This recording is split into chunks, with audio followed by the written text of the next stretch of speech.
बिस्मिल्लाहिर्रहमानिर्रहीम। मियाँ मोहम्मद रशीद मुखातिब हूँ।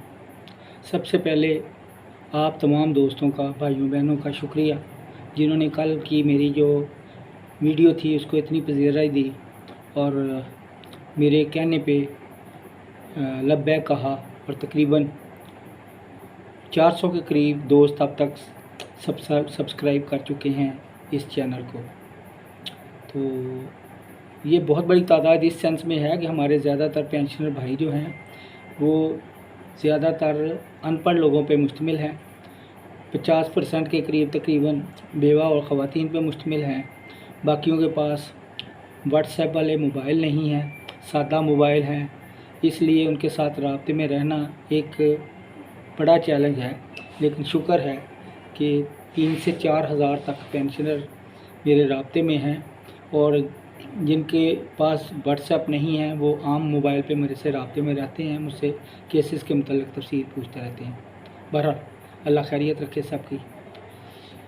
आज मेरा दिल ये चाह रहा है कि मैं ये जो पेंशन है इसकी बुनियाद से बात शुरू करूं, क्योंकि ये जो हमने चैनल बनाया है इसमें हमारे पेंशनर्स के अलावा काफ़ी सारे दोस्त बाहर से भी शामिल हुए हैं। उनमें मीडिया के दोस्त भी शामिल हैं, ज़ाती दोस्त भी शामिल हैं और हमारे वेल विशर भी शामिल हैं जो हम पेंशनर्स से दिलचस्पी रखते हैं, हमारे से हमदर्दी रखते हैं। तो मैं थोड़ी सी आपको अलाइड बैंक की बैकग्राउंड बताना चाहता हूँ ताकि आपके जहन में पूरी इसकी पिक्चर आ जाए और फिर आपको मेरी बात समझने में आसानी हो कि अलाइड बैंक ने हमारे साथ पेंशन में कैसे कैसे और कहाँ कहाँ ज़्यादती की है। तो इस सिलसिले में मैं गुजारिश करूँगा कि ऑस्ट्रेलेशिया बैंक बर्रे सगीर पाक व हिंद का पहला बैंक था जो पाकिस्तान की सरज़मीन पर 1942 में लाहौर में कायम हुआ था। तो उसके बाद ये बैंक चलता रहा। 1942 के बाद ये बैंक 1974 में भुट्टो और जुल्फ़िकार अली भुट्टो गवर्नमेंट के में जब मुख्तलिफ बैंक नेशनलाइज हुए तो ये अलाइड बैंक के शक्ल में वजूद में आया 4 बैंकों को मिला के। तो उसके बाद जब ये नेशनलाइज हो गया तो फिर गवर्नमेंट ऑफ पाकिस्तान ने इस पर जो सरकारी कवानीन थे वो लागू किए, जिसमें ख़ास तौर पे पेंशन के रूल थे।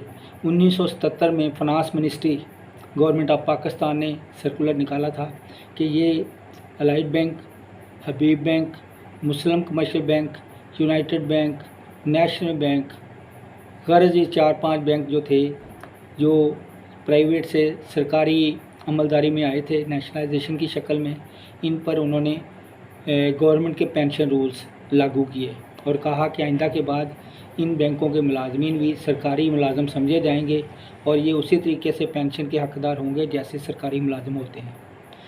इसी तरीके को मद्देनज़र रखते हुए तकरीबन सारे बैंकों ने पेंशन रूल्स फ्रेम किए और लागू किए अपने अपने बैंक में, जिसमें अलाइड बैंक में भी 1977 में ये लागू हो गए थे।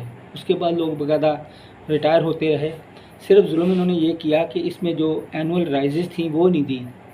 बाहर पेंशन के हकदार हो गया, पेंशन चलती रही। तो उसके बाद ये बैंक फिर एक दफ़ा प्राइवेटाइज हो गया खालिद तीसरा के दौर में। वो हमारे लिए प्राइवेटाइजेशन का बेहतरीन दौर था। खालिद तीसरा एक फरिश्ता सिर्फ दरवेश मनश इंसान थे। उन्होंने आते ही अलाइड बैंक के मुलाजमीन के साथ वो अच्छे सलूक किए कि आज तक हम लोग उनको याद करते हैं।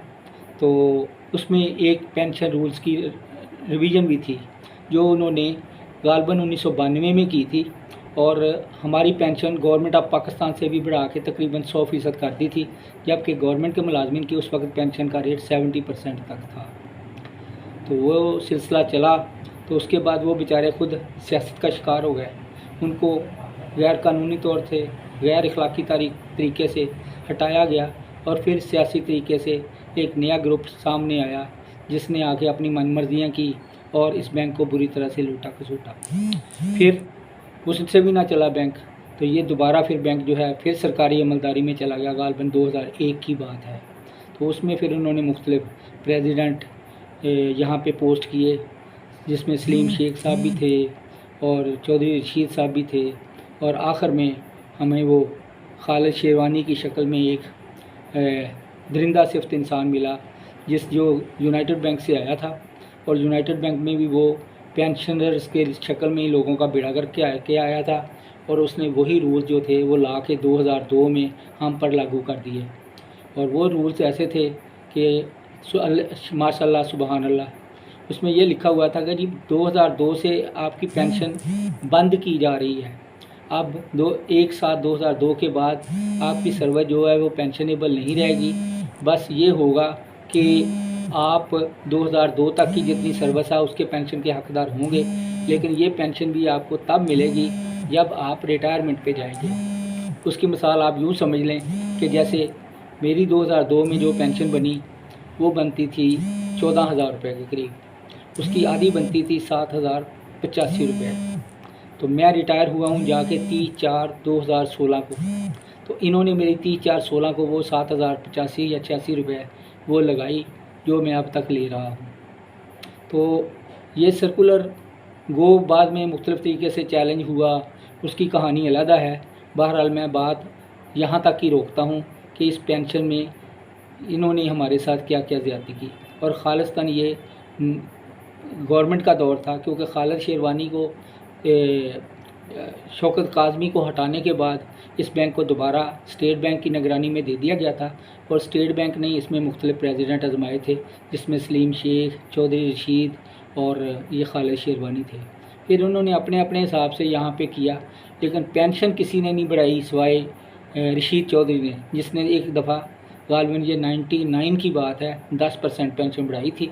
उसके बाद ये खामोशी है, और हर वो बंदा पेंशन उतनी ही ले रहा है जितनी वो ले रहा था। तो उसमें 62-64 रुपये से पेंशन शुरू होती थी। बहरहाल इसके बाद की कहानी जो राइज़ हुई या उसमें कोई चेंजेस आई वो मैं आपको अगली किस्त में समझाऊंगा। ये किस्त को मैं यहीं पे रोकता हूँ, और आपसे गुजारिश करता हूँ कि मेहरबानी करके इस चैनल को जल्द से जल्द सब्सक्राइब करें ताकि हम मज़ीद बात आगे बढ़ा सकें। बहुत शुक्रिया। अल्लाह ताला आप सबका हामी व नासिर हो।